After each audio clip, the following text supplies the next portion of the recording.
ಈ ಸಿನಿಮಾದವ್ರನ್ನ ಅದು ಇದು ಕಾರ್ಯಕ್ರಮಗಳಿಗೆ ಕರೀತಾರೆ, ಅತ್ಯಂತ ಸಹಜ. ಇವರು ಕೂಡ ಹೋಗ್ತಾರೆ. ಈ ಹೋದವರು ಸುಮ್ಮನೆ ಹೋಗ್ತಾರಾ? ಇಲ್ಲ, ಒಂದಷ್ಟು ಸಂಭಾವನೆಯನ್ನು ಪಡಿತಾರೆ. ಅಂಥ ಸಂಭಾವನೆ ಪಡೆದಂಥ ವಿಚಾರಕ್ಕೆ ಸಂಬಂಧಪಟ್ಟಂಗೆ ತಮನ್ನಾ ಮತ್ತು ಕಾಜೋಲ್ ವಿರುದ್ಧ ಒಂದು ಕೇಸ್ ದಾಖಲಾಗಿದೆ.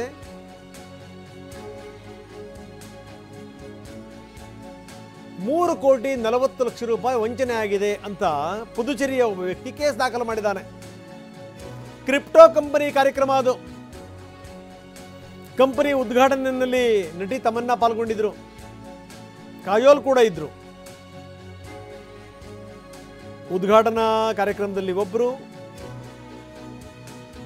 ಅದಾದ್ಮೇಲೆ ಕಂಪನಿ ಕಾರ್ಯಕ್ರಮದಲ್ಲಿ ಮತ್ತೊಬ್ಬರು.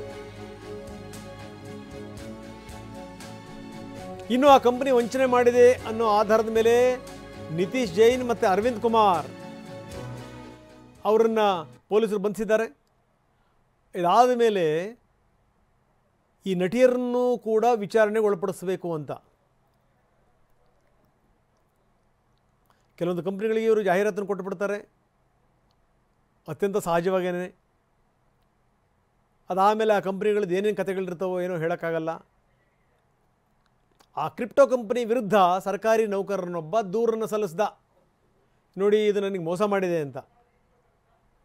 ಹೀಗಾಗಿ ಈ ಸಾಮಾನ್ಯವಾಗಿ ಏನು ಅಂತಂದರೆ, ಈ ನಟ ನಟಿಯರು ಅವ್ರನ್ನ ಬಳಸ್ಕೋತಾರಲ್ಲ ಈ ಕಂಪ್ನಿಯವರು, ಅವ್ರನ್ನ ಮಾಡೆಲ್ಗಳಾಗಿ, ಅದು ನೋಡಿ ತುಂಬ ಜನ ಅದನ್ನು ಹೂಡಿಕೆ ಮಾಡಬೇಕು ಅನ್ನೋ ಒಂದು ನಂಬಿಕೆ ಬಂದಿರುತ್ತೆ.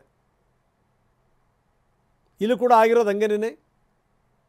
ನಿತೀಶ್ ಜೈನ್ ಮತ್ತು ಅರವಿಂದ್ ಅನ್ನುವಂಥವ್ರನ್ನ ಈಗಾಗಲೇ ಪೊಲೀಸರು ಬಂಧಿಸಿದ್ದಾರೆ.